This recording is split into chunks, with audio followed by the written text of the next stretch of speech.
Yeah, Coach, right here. Just was curious about what the conversations were like with Jayden this offseason, about what you guys really wanted to focus on with him this spring. If you could just go into some detail about that.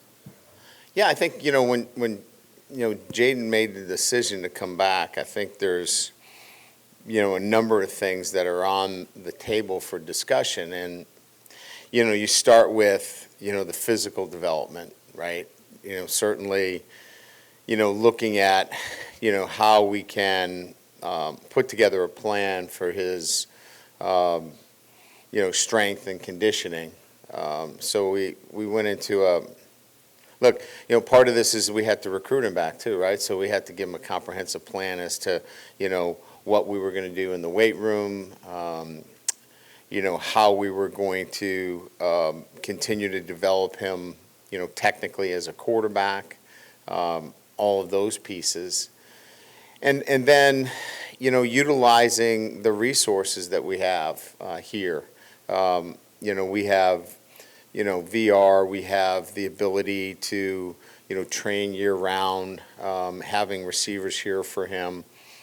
It was really just having a comprehensive year-round training program for him right here, and then providing him the opportunity to do other things as well. As you know, he went out on the West Coast and trained with, other elite quarterbacks, providing him the contacts to do that. So I think more than anything else, it was just really continuing the development of a quarterback that's in that stage. And when we were able to meet and he saw that we had a comprehensive plan, I think it helped him make his decision. Coach, what would your analytics tell you about the guys that were with you at this time last year, where they're at now, strength and conditioning wise, and do you like where they're at? Oh yeah, it's quite different. I can give you a couple of pieces of information not this past Friday, but the Friday before we left. We had 9 players run 20 miles an hour or more. We only had 1 at that second practice the year before. So that tells us a little bit about our speed and strength, being much more deeper within our entire team. I think we've looked at all of our numbers, and it's pretty clear that, our football team is bigger, faster, stronger. Now, you've got to be able to translate that as well. We clearly feel like we've addressed some depth needs, but you wouldn't know that today. We've got 8 healthy linemen out there, so we're actually in a different position than we were last year, and that we have to be a lot more careful in terms of what we're doing. We've got some help on the way, which will help us during the season. But I think each year what we're looking for is what you mentioned. We want to be physically stronger, faster, bigger, faster, stronger as a team, and we are. Brian, when Deshaun Womack signed, y'all said you envisioned him kind of as a jack linebacker. He seems to have put on quite a bit of size at this point. When he is healthy, do y'all still see him there, maybe at defensive end? I think he's got some flexibility as a guy that could play the big end position, but we haven't ruled out how we play him. Is he a stand-up 2-point player in a manner that he's 100% of the time a jack linebacker? No, probably not. But it doesn't mean that we can't be in 4 down and he can stand up and drop in a limited fashion to change the looks up, because he is so athletic. So your observations are right on, but we think that his athletic ability still lends itself to having some of the traits necessary to put him in a hybrid position. Hey, Coach, when you look at Emory Jones, a 19-year-old true sophomore, seems like he's well beyond his years of maturity and leadership. But what are you seeing out of a guy like that who talks about winning national championships and wants to be a leader? Well, it starts with how he handles himself, away from the field. I mean, he makes good choices, good decisions. He's never on a list. And when I say a list, he's never on an academic report. He's never on any of the lists relative to being late to anything. He's reliable. I was telling our guys the other day, in my 3 decades of being head coach, if there's one question I'm asked over and over from GMs and head coaches, is he reliable? Is he going to be on time? Can I count on him? This is a guy you can count on, and we can count on him as a true freshman, and now going into his, well, he's not a sophomore yet, he's still in his freshman year. He's so reliable, and that just goes to his parenting, his background, his high school, where he came from. He's exceptional. Hey, Coach, with a guy like Denver Harrison, just given some of his history, what made you feel confident that he could fit into what you're building here? Yeah, I mean, obviously, we did a lot of research. This was not a decision that we just said, here's a great player. He had to fit. We felt like, we did our due diligence in terms of his background, and there's an affiliation with LSU here with the family. He had a lot of people speak on his behalf. He had a number of interviews with Coach House and myself, and we felt with the culture in which we have put together here that he would make it here because the culture is really strong. And it's proven to be that he's done well early on, and he has no choice. He has to make it. So here's a guy that has been given a second chance, and we feel like because of the circumstances, the culture is strong. He knows that this is really his last chance at an SEC opportunity, that it was worth the risk, and so far so good. Hey, Brian, obviously your Jack room is pretty much all new guys for the most part, and you decided to bring Coach Jancic to be full-time focus on that. I guess what was your outlook this offseason on that room, and what are you seeing so far? Yeah, so there's young players in there, but we brought some transfers in there. So Ovi Agufu has played a lot at that position in a similar role at Texas, and we felt like him and certainly Braden Swinson are two guys that had a little bit more of a veteran kind of presence with some young players, and we felt like that was the kind of mix that we were looking for. And that's proven to be pretty good right now. Ovi's been really good as a leader, as a mentor right away to some of the young players. And I think some of the young kids have shown themselves to be a little bit further along than we thought. And that will be a position that continues to evolve, but I think we wanted somebody coaching that position on a full-time basis because of certainly, you look at what we're asking that person to do. It's hard sometimes for the defensive line coach to break away all of the responsibilities of that position in terms of coverage and such when you're coaching the interior. So that's why we wanted Coach Jancic to be focused on that with the special teams. Coach, the new rules to allegedly speed up the game, are you in favor, and do you think that fewer plays is a disadvantage to the better team? I'm in favor of the rule. I think it's good for college football. I think it is getting to the point where, as long as it's stopped the last 2 minutes before halftime at the end of the game. I still think you have the ability to come back and be part of, comeback opportunities. I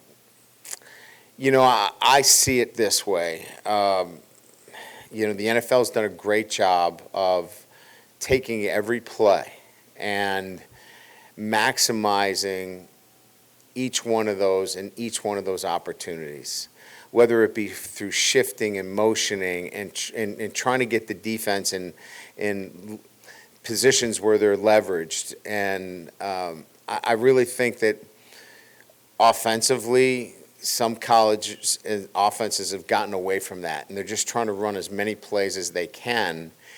And I think it puts an emphasis back on execution.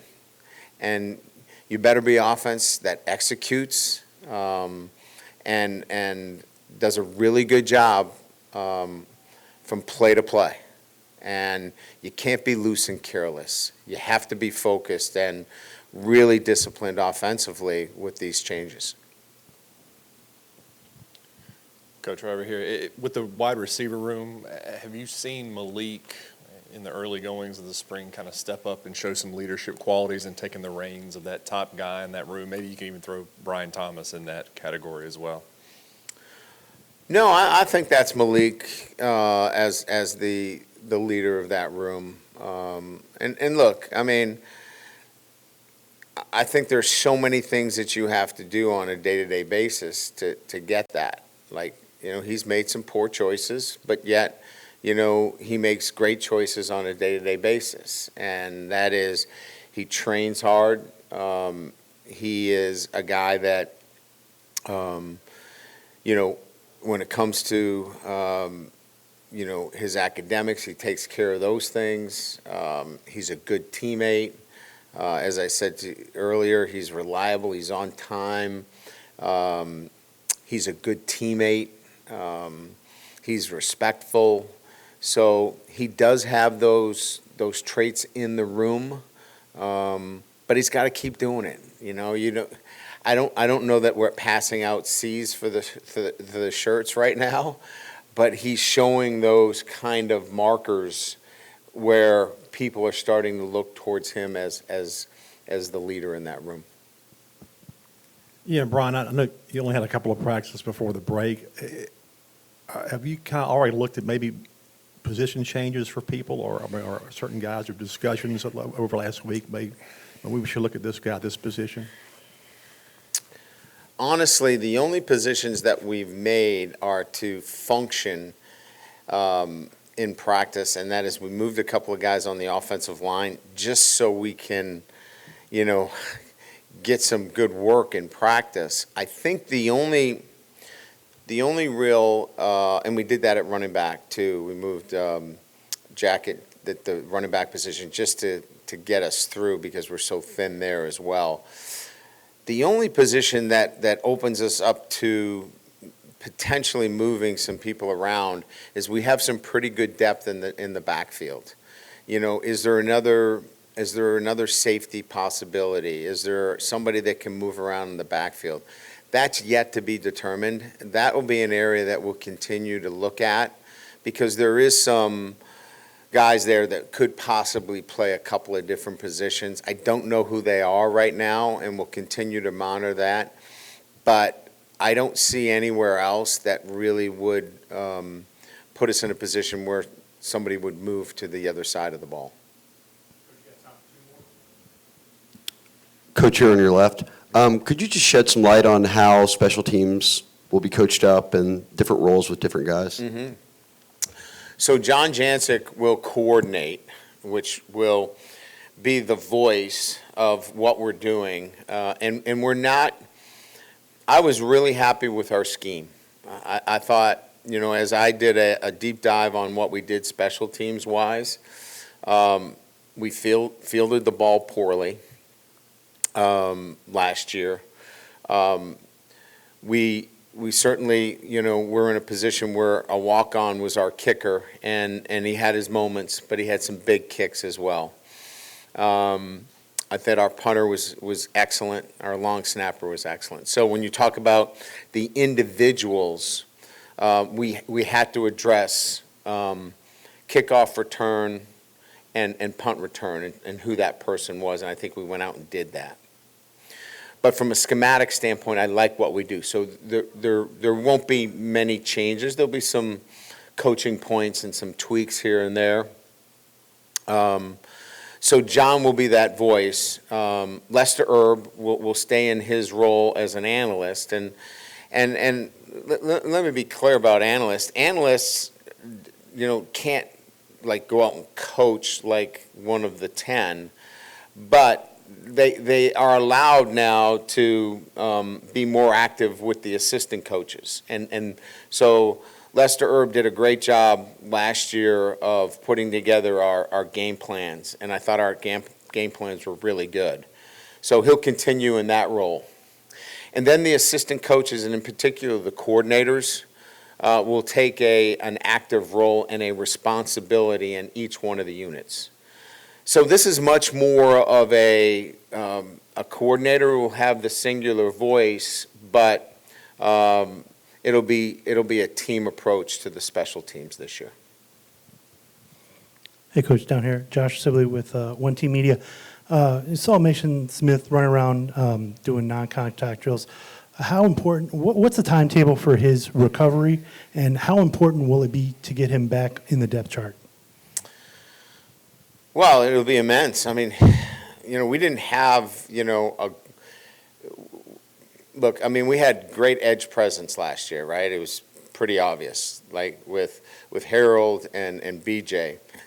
But you could fan one side and chip or move the back to the other because we didn't have a great inside pass rush presence. Now you put Mason to the inside. If you do that this year, I don't know how many sacks he'll have. You can't single block him. We couldn't. So when you start to fan to him, and when I say fan, when you start to move the center to him or use a back inside, now you're going to leave our edge players one-on-one, and we'll have a really good balanced pass rush. So he brings that presence, which we didn't have last year. We had 9 guys out today that factor into our 2 deep and significant playing time. 8 of the 9 will be back when we begin our summer program in the first week in June. The 9th is Armani Goodwin, who won't be back until camp starts. So they're all in great position. They're all doing well. They're all moving actively. So, we're in the middle of March. These guys are on schedule to be full go, doing everything, by the time we come back, in the first week in June. Good? All right, thank you.